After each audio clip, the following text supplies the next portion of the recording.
आप सबका स्वागत है इस कार्यालय में। पीछे तक आवाज नहीं जा पाएगा जी ठीक। कल 27 फरवरी को विधानसभा के पटल पर हमारी 2 रिपोर्ट प्रस्तुत हुई। पहली रिपोर्ट है report of the CAG on performance audit of public health infrastructure and management of health services in Jharkhand, और दूसरी रिपोर्ट है report of the CAG on welfare of building and other construction workers. तो ये दोनों report मैं एक एक करके मैं आपको इनकी जो मुख्य फाइंडिंग्स है उनके बारे में बताती हूँ। पहले हम हेल्थ इंफ्रास्ट्रक्चर वाली रिपोर्ट लेंगे। ये रिपोर्ट जो है वो इस रिपोर्ट में हमने जो झारखंड में पब्लिक हेल्थ इंफ्रास्ट्रक्चर है, यानी स्वास्थ्य का इंफ्रास्ट्रक्चर, और यहाँ पर किस तरह स्वास्थ्य सेवाओं का प्रबंधन और मैनेजमेंट होता है, ये हमने कवर किया है। इसमें हमने 5 साल का पीरियड देखा है, 2016-17 से 2021-22। ये ऑडिट 2022 में हुआ था। तो इसमें हमने राज्य भर के आंकड़े कलेक्ट किए हैं, और साथ ही हमने कुछ चुने हुए जिलों में चुने हुए अस्पताल, सभी स्तर के medical college hospital, district hospital, CHC, PHC, सब हेल्थ सब सेंटर, ये सब भी चुन के उनको भी डिटेल में देखा है।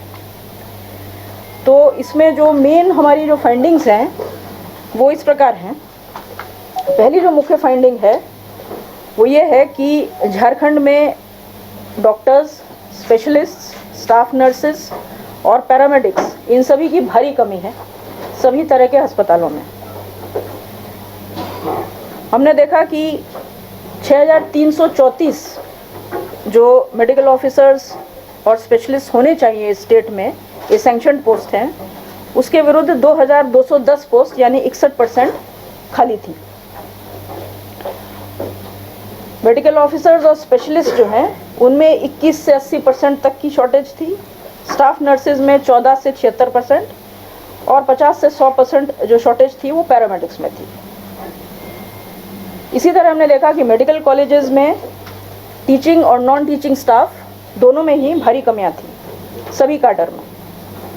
आयुष कॉलेज में भी काफ़ी कमियां थी मेन इन पोजीशन में सैंक्शन पोस्ट के विरुद्ध। दूसरी हमारी मेन फाइंडिंग जो है वो है हेल्थ केयर सर्विसेज, यानी स्वास्थ्य सेवाएं। स्वास्थ्य सेवाओं से हमारा तात्पर्य है OPD, IPD, maternity, OT, ICU। तो इस तरह की सेवाओं में हमने देखा कि सारी स्वास्थ्य सेवाएं कहीं भी उपलब्ध नहीं थी। कुछ अस्पतालों में कुछ सेवाएं थी, दूसरे अस्पतालों में अन्य सेवाएं थी, लेकिन सभी अस्पतालों में सभी प्रकार की सेवाएं नहीं थी। इसके चलते क्या होता था कि जो मरीज़ आते थे उनको जो सेवा की आवश्यकता होती थी वो यदि नहीं उपलब्ध होती थी तो उनको फिर किसी दूसरे अस्पताल में जाना पड़ता था या फिर प्राइवेट हॉस्पिटल में जाना पड़ता था। जैसे हमने देखा कि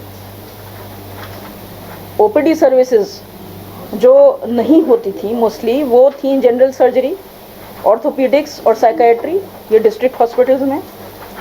उसी तरह CHCs में हमने देखा कि general surgery, gynaecology, paediatrics, dental और आई केयर ये सब उपलब्ध नहीं थी, और PHCs में जनरल मेडिसिन में। एक और जो इम्पोर्टेंट पॉइंट हमने देखा वो ये था कि OPD में जो पेशेंट लोड हुआ करता था या यानी जो संख्या थी पेशेंट्स की, मरीज़ों की, वो बहुत ज़्यादा थी, और OPD में आमतौर पर एक डॉक्टर बैठता है। तो जो पेशेंट लोड था पर डॉक्टर वो बहुत हाई था। एक डॉक्टर को बहुत ज़्यादा पेशेंट देखने पड़ते थे, जिसके चलते जो कंसल्टेशन टाइम था, जब हम डॉक्टर के पास जाते हैं तो हम उम्मीद करते हैं कि थोड़ा सा हमको समय देगा और तसल्ली से हमारी बात सुनेगा और फिर दवाई देगा। तो कंसल्टेशन टाइम जो था वो बहुत कम था, 5 मिनट से कम था। उसी तरह IPD, इन पेशेंट सर्विसेज में जो हैं वो सब जगह उपलब्ध नहीं थी सारी सेवाएं। OT, ICU, डायग्नोस्टिक सर्विसेज, बहुत गैप्स थे डायग्नोस्टिक सर्विसेज में। लैब टेक्नीशियंस बहुत जगह उपलब्ध नहीं थे, रेडियोलॉजिस्ट नहीं थे, और जो एसेंशियल जो इक्विपमेंट जो औजार चाहिए होते हैं डायग्नोस्टिक टेस्ट के लिए वो उपलब्ध नहीं थे। मैटरनिटी सर्विसेज नहीं थी, जो पूरी साइकिल होती है एंटीनेटल केयर की, बहुत जगह नहीं था। मोबाइल मेडिकल यूनिट्स जो थे वो सिर्फ 50% यानी 11 MMU, 22 में से 11 मोबाइल मेडिकल यूनिट जो थे वो फंक्शनल थे। उनके अंदर जितना रिक्वायर्ड जो इक्विपमेंट और औजार होने चाहिए वो नहीं थे।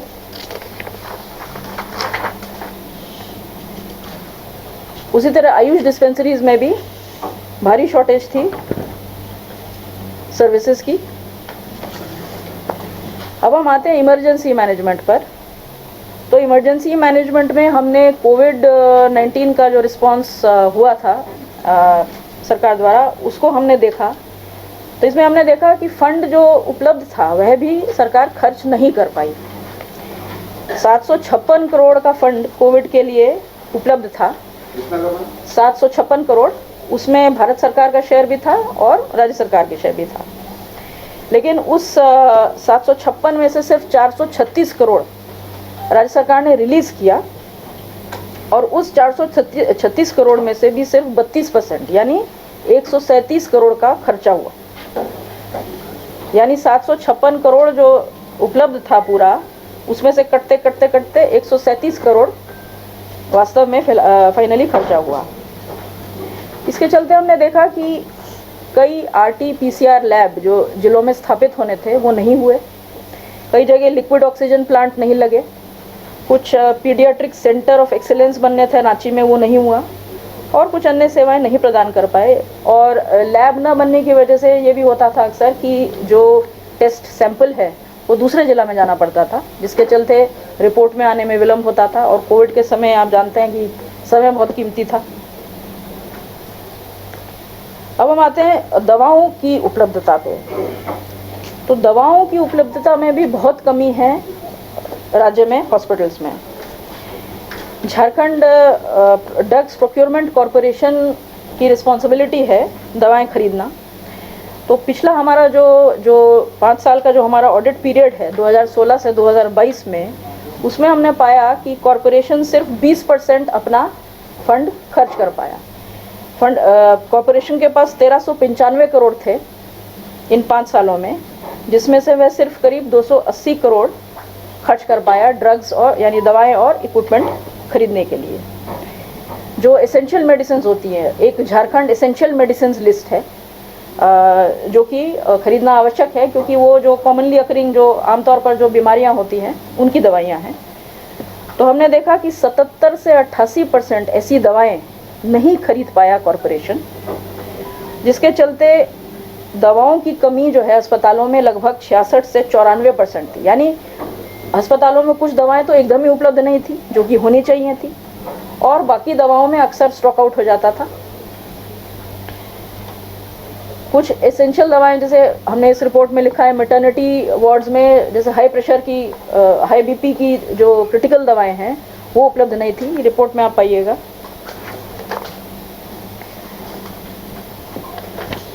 फिर हमने डिटेल दिया है किस प्रकार OTs में जो है 17 जो रिक्वायर्ड ड्रग्स थे उसमें से सिर्फ 2 उपलब्ध थे। कुछ ICUs में 14 दवाइयाँ चाहिए थी, उसमें से 5 से 8 ही उपलब्ध थीं या 3 से 6 ही उपलब्ध थीं। हाइड्रालिजीन और मिथाइल डोपा, ये 2 एसेंशियल दवाएं हैं मैटरनिटी IBD के लिए, ये भी उपलब्ध नहीं थी। उसी प्रकार इक्विपमेंट्स की, औजारों की भारी शॉर्टेज थी OTs में, ICU में ऑप्थेल्मोलॉजी, मैटरनल IPD। 48 से 67% की कमी थी इक्विपमेंट की, जो हमने CHC चेक किए, DHS जो चेक किए डिस्ट्रिक्ट हॉस्पिटल्स, और CHC में 15 से 100% की कमी थी। रेडियोलॉजी में हमने देखा कि एक्सरे मशीन और अल्ट्रासाउंड मशीन्स की बहुत कमी थी। जहां एक्सरे मशीन्स अलग अलग स्ट्रेंथ्स की होती हैं, तो सब जगह सब स्ट्रेंथ्स की मशीन नहीं थी। हमने देखा जहां उपलब्ध थी वहां पर भी कई जगह जो एक्सरे फिल्म थी वो नहीं थी या रेडियोलॉजिस्ट नहीं था। उसी प्रकार अल्ट्रासाउंड में भी हमने देखा कि रेडियोलॉजिस्ट नहीं थे उपलब्ध, इसलिए मशीन खरीद ली गई किंतु उसका उपयोग नहीं हो रहा था। उसी तरह लेबोरेटरी इक्विपमेंट, ऐसा 50 तरह का जो एसेंशियल जिसको बोला जाता है आवश्यक लेबोरेटरी इक्विपमेंट, उसके विरुद्ध सिर्फ 9 से 28 तरह के इक्विपमेंट उपलब्ध थे डिस्ट्रिक्ट हॉस्पिटल्स में। मेडिकल कॉलेजेस में भी 15 से 94% तक की शॉर्टेज थी इक्विपमेंट की। दवाओं के मामले में हमने एक चीज़ ये देखी कि सब स्टैंडर्ड दवाओं का वितरण भी हो रहा था, और इसमें वैसे केस भी थे जहां पर दवा वितरित कर दी गई बगैर टेस्ट रिपोर्ट का आए बगैर, और कुछ ऐसे केस जहां टेस्ट रिपोर्ट आई और दवा सबस्टैंडर्ड थी किंतु फिर भी दवा वितरित कर दी गई। उसी तरह हमने देखा कि दवाओं का जो जिस प्रकार स्टोर की जा रही थी उसमें तापमान, मॉइस्चर, ये सब का ध्यान रखना होता है। हर दवा का स्टोरेज का एक अलग रिक्वायरमेंट हो सकता है। कुछ दवाओं को एयर कंडीशनड स्टोरेज में रखना चाहिए, कुछ दवाओं को एक सर्टेन तापमान, वो सब नहीं हो रहा था और दवाएं जो हैं वो बहुत बुरी तरीके से कहीं कहीं पड़ी हुई थी, फर्श पर फेंकी हुई थी, ज़मीन पर फेंकी हुई थी, बाथरूम के बगल में पड़ी हुई थी। तो इससे खतरा ये है कि दवाओं की एफिकेसी कम हो जाती है।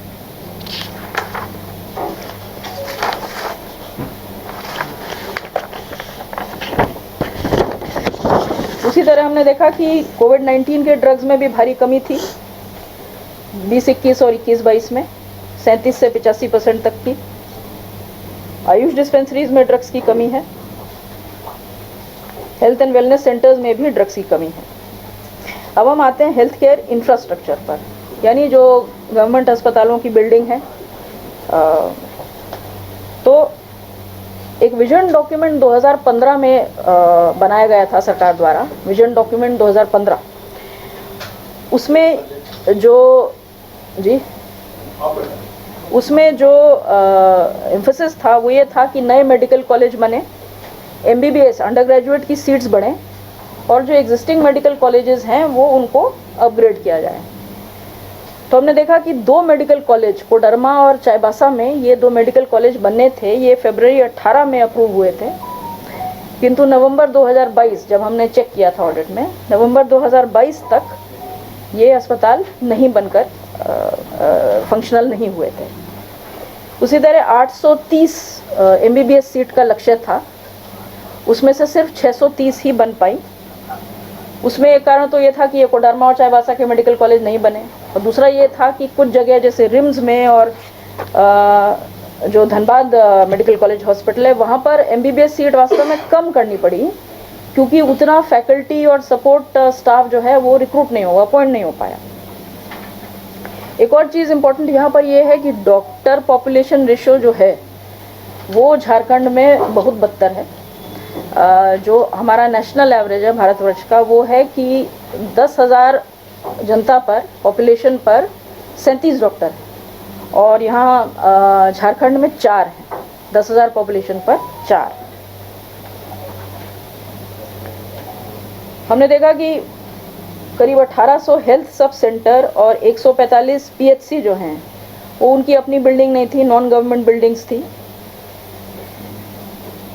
फिर हमने कुछ डिटेल दिए हैं किस प्रकार जैसे बिल्डिंग जो हैं वो डिलेड हैं। जैसे कोडरमा और चाईबासा जो है वो करीब 650 करोड़ का उसकी लागत से बनना था, ये एग्रीमेंट कॉस्ट थी, और वो 2019 से शुरू हो गया था, उसको 2022 जनवरी तक समाप्त हो जाना था, लेकिन वो अगस्त 2022 में उसमें सिर्फ 8% फिजिकल प्रोग्रेस हुआ था और 12% कोडरमा में हुआ था, जबकि उसको 6 महीने पहले समाप्त हो जाना था। उसी तरह खरसावां में एक बिल्डिंग बननी थी 122 करोड़ की, 500 बेड अस्पताल के लिए, लेकिन उस काम में कई बार स्कोप चेंज हुआ। उस काम में जो है साइट कंडीशन जो लेनी चाहिए थी वो नहीं ली गई, उसको इग्नोर कर दिया गया DPR बनाते वक्त। और भी इसमें समस्या थी जो हम रिपोर्ट में हमने डिटेल में बताई हैं, जिसके चलते ये भी अभी फंक्शनल नहीं है। एक हंसडिया दुमका में 100 बेड का अस्पताल बनना था 30 करोड़ की लागत से, उसका इक्विपमेंट एडिशनल 30 करोड़ से इक्विपमेंट भी खरीद लिया गया, लेकिन वहाँ पर अभी तक मैन पावर नहीं सैंक्शन हुई है, तो वो अस्पताल जो है वो नॉन फंक्शनल है, वो बिल्डिंग बन के खड़ी है बस। CHC खरौंडी में हमको बताया गया डिपार्टमेंट द्वारा कि 2.25 करोड़ की लागत से बिल्डिंग बन गई है और तैयार है और चालू है, पर जब हमने उसका फिजिकल वेरिफिकेशन किया ऑडिट में विभाग के ऑफिशियल्स के साथ, तो हमने पाया कि वो बिल्डिंग आधी अधूरी है, खाली है और फंक्शनल नहीं है और बुरी हालत में है, बदतर हालत में है। अब हम आए जो फाइनेंशियल मैनेजमेंट साइड है, तो इसमें क्या है, देखिए जो नेशनल हेल्थ पॉलिसी है 2017, उसमें ये रिकमेंड किया गया है कि हर स्टेट जो है वो अपने जीएसडीपी का 2.5% और अपने बजट का कम से कम 8% वो स्वास्थ्य पर खर्चे। तो यहाँ झारखंड में बहुत ख़राब स्थिति थी। यहाँ पर करीब 1.33% जीएसडीपी का और लगभग 1% बजट का खर्चा स्वास्थ्य पे हो रहा है।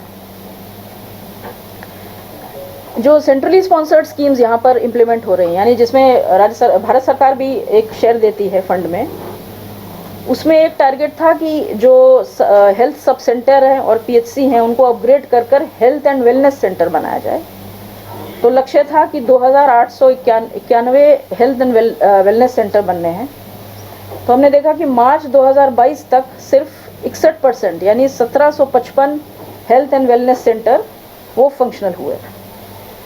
उसी तरह नाम नेशनल आयुष मिशन के तहत जो है वो 57 करोड़ फंड राज्य में उपलब्ध था 2016-17 से 21-22 के दौरान, किंतु इसका सिर्फ 3% यानी 1.5 करोड़ जो है वो खर्च किया गया राज्य सरकार द्वारा।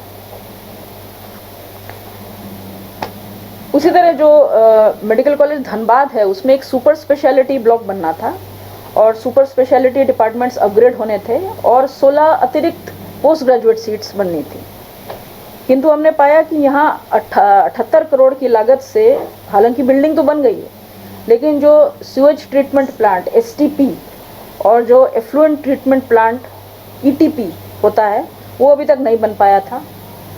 और जो रिक्वायर्ड जो मैन पावर थी, जो डॉक्टर्स, जो सपोर्ट स्टाफ, जो एडमिन स्टाफ, टीचिंग स्टाफ जो चाहिए था वो अभी तक नियुक्त नहीं थे। तो 78 करोड़ खर्च करने के बावजूद भी जो सुपर स्पेशलिटी ब्लॉक है धनबाद में वो अभी फंक्शनल नहीं हुआ था और ना ही वो जो 16 एडिशनल जो पीजी पोस्ट ग्रेजुएट सीटें होनी थी ना वो बन पाई। अब हम आते हैं जो हमने जो यहाँ पर जो रेगुलेटरी मैकेनिज्म है, यानी जो अस्पतालों को रेगुलेट करने की जो प्रक्रिया है वो कैसे होती है। एक क्लिनिकल स्टैब्लिशमेंट एक्ट है 2010 का इनेक्ट किया हुआ, तो उसके तहत झारखंड स्टेट काउंसिल का स्थापन यहाँ हुआ था 2012 में। इसका काम था रेगुलेट करना सभी हॉस्पिटल्स को, सभी क्लिनिक्स को, कोई भी मेडिकल स्टैब्लिशमेंट हो उसको। तो ये तो लगभग मृतप्राय था क्योंकि इसमें जो है अगस्त 2022 तक 52 सैंक्शन पोस्ट के विरुद्ध सिर्फ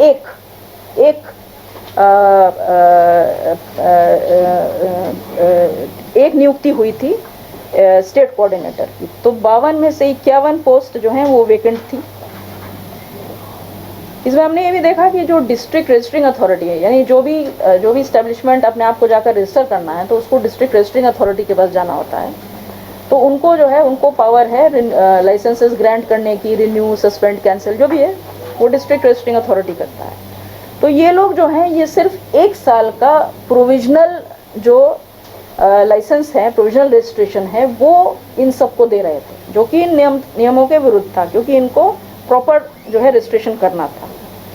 उसी तरह हमने देखा कि बायोमेडिकल वेस्ट हैंडल करने के लिए बायोमेडिकल वेस्ट रूल्स 1996 के तहत कोई भी स्थापना जो एस्टेब्लिशमेंट जो बायोमेडिकल वेस्ट जनरेट करती है उसको स्टेट पोल्यूशन कंट्रोल बोर्ड से अनुमति लेनी होती है। यहाँ पर किसी भी अस्पताल ने ऐसी अनुमति नहीं ली थी। उस तरह हमने देखा कि जो स्टेट ड्रग कंट्रोलर है, जिनका काम है सभी जगह इंस्पेक्शंस करना, रेड्स करना, ड्रग्स की, दवाओं की क्वालिटी को कंट्रोल में रखना, वहाँ पर काफ़ी वैकेंसीज थी। 26 से 53% जो है वो शॉर्टेज था।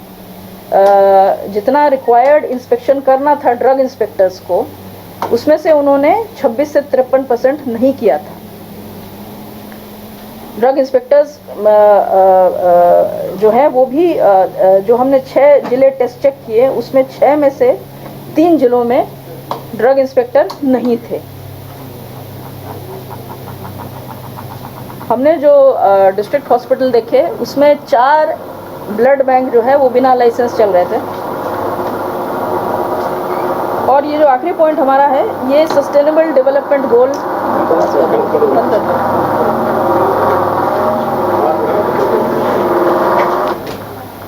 हो गया। आखिरी हमारी फाइंडिंग इस रिपोर्ट के बारे में ये सस्टेनेबल डेवलपमेंट गोल 3 से संबंधित है। ये SDG 3 जो है ये यूनाइटेड नेशंस द्वारा अडॉप्टेड एक फ्रेमवर्क है SDGs का। तो इसमें SDG 3 जो है उसका स्वास्थ्य से संबंध है। तो इसमें कई प्रकार के टारगेट्स बनाए गए हैं और उसके अगेंस्ट इंडिकेटर्स हैं कि उन टारगेट का हमको क्या लेवल अचीव करना है। तो SDG 3 में हमने देखा कि झारखंड का परफॉर्मेंस अच्छा रहा है इंडिकेटर्स में, सिर्फ एक इंडिकेटर को छोड़कर, जो कि है वही डॉक्टर फिजिशियन रेशियो जिसकी मैं बात कर रही थी, जो कि नेशनल एवरेज है 10,000 पे 37 और यहाँ है 10,000 पे 4। तो ये हमारी मेन फाइंडिंग्स थी पब्लिक हेल्थ इंफ्रास्ट्रक्चर की रिपोर्ट के संबंध में। मैडम आप बहुत बढ़िया से एक्सप्लेन कर दी, सब कुछ क्लियर है। स्टेट गवर्नमेंट की पूरे ऑडिट रिपोर्ट के बाद स्टेट गवर्नमेंट को क्या कहेंगे, एक लाइन में हेल्थ पर क्या प्रॉब्लम्स है? देखिए हेल्थ में जो समस्याएं हमने पॉइंट आउट की हैं वो एक सिस्टम डेफिशिएंसीज है, यानी वो पूरी व्यवस्था में समस्या है। अब अगर बिल्डिंग लेट बन रही है तो ऐसा नहीं है कि स्वास्थ्य विभाग की बिल्डिंग लेट बन रही है, सभी बिल्डिंग्स लेट बन रही हैं। टेंडरिंग में डिले होता है, सभी जगह टेंडरिंग में डिले होता है। तो व्यवस्था, पूरी व्यवस्था को सुधार करने की आवश्यकता है, तभी इसमें भी इम्प्रूवमेंट आएगा। लेकिन फिर भी यदि विभाग की तरफ से जो डायरेक्टरेट्स हैं उनकी तरफ से यदि बेहतर मॉनिटरिंग और सुपरविजन हो तो लाभ मिल सकता है। एक और बात इसमें यह है कि हालांकि इस रिपोर्ट से मैं नहीं बोल रही हूँ कि डॉक्टर्स जो हैं वो, हम सब जानते हैं कि उनका कॉम्पनसेशन जो स्ट्रक्चर है, जो उनको पैकेज जो मिलता है, वो जैसा आप सभी जानते हैं कि प्राइवेट सेक्टर में ज़्यादा आकर्षक पैकेज है।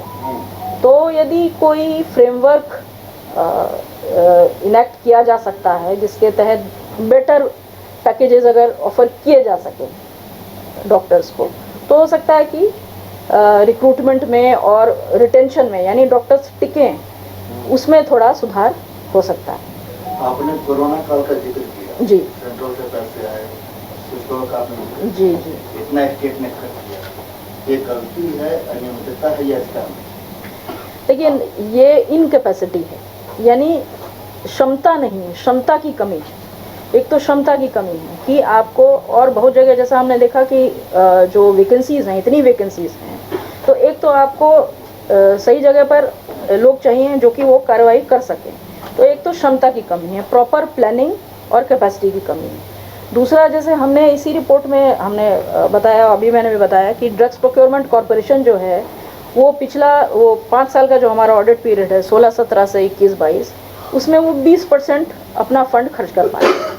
तो ये जो हमारे जो प्रोसेसेस हैं, हमको ये भी देखना होगा किस प्रकार हम प्रोसेसेस को प्रॉपर प्रोसीजर फॉलो करते हुए लेकिन हम उसको एक्सपीडाइट करें।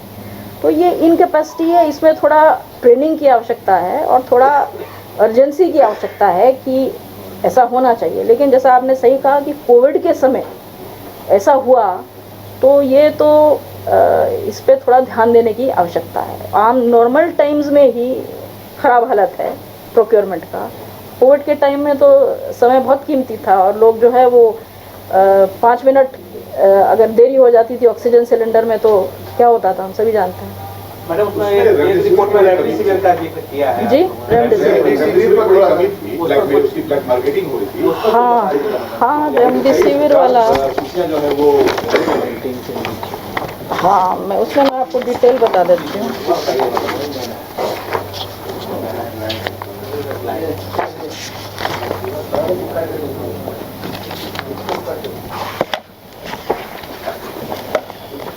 कौन से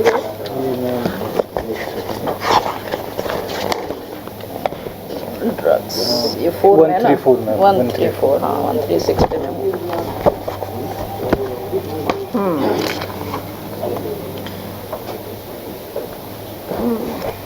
हाँ, ये जो रेमडेसिविर का जो इंजेक्शन है, इसमें इसका डिटेल ये है कि करीब 1.5 लाख से ज़्यादा, 1,64,000 जो है इंजेक्शन वायल, ये आया था नामकुम वेयर हाउस में। और इसमें से 1,64,000 में से 1,11,000 डिस्ट्रीब्यूट हो गया सब 24 जिलों में, रिम्स, MGM, तरह तरह सभी अस्पतालों में डिस्ट्रीब्यूट हो गया। तो 1,64,000 में से सिर्फ 1,11,000 ही डिस्ट्रीब्यूट हुआ। बाकी जो 53,000 जो वायल हैं रेमडेसिविर के, वो फरवरी 2022 जब हमने ऑडिट में देखा, वो तभी भी वेयर हाउस में पड़े हुए थे। और फिर हमने जो ज़िले देखे ऑडिट में, उन ज़िलों में 15,514 वायल आए थे रेमडेसिविर के, और इन 15,514 में से सिर्फ 6,782 जो है वो अस्पतालों को डिस्ट्रीब्यूट हुए थे, 5,356 एक्सपायर कर गए और 3,376 जो हैं वो पड़े हुए हैं। अच्छा, इसी तरह हमने जो हमारा जो डिस्ट्रिक्ट हॉस्पिटल में था, वो भी हमने जो हाँ हमने डिटेल चेक किया, वहाँ पे भी हमने यही ट्रेंड देखा। तो हमारा इसमें ये कहना है कि भाई जो सप्लाई किया गया डिस्ट्रिक्ट्स को और विभिन्न अस्पतालों को, वो बिना असेसमेंट के या बिना प्रॉपर असेसमेंट के कि कितने वायल्स की वास्तव में आवश्यकता है, वो सप्लाई कर दिया गया, आपाधापी में जो है उसको सप्लाई कर दिया गया। तो उसके चलते क्या हुआ कि बहुत सा एक्सपायर हो गया, यूटिलाइज नहीं हो पाया।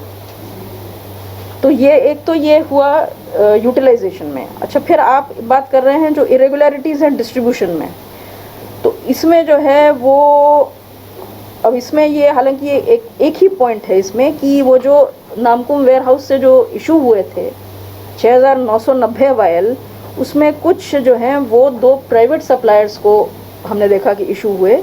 एक है Medi Sales private India private limited और एक है हरिहर।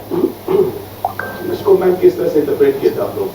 इसको हम यही बोल रहे हैं कि इसमें कोई रिकॉर्ड नहीं है, ये खाली क्योंकि रिकॉर्ड हमने जब मांगा तो हमको रिकॉर्ड नहीं दिया गया है, तो खाली एक किसी के फ़ोन करने पर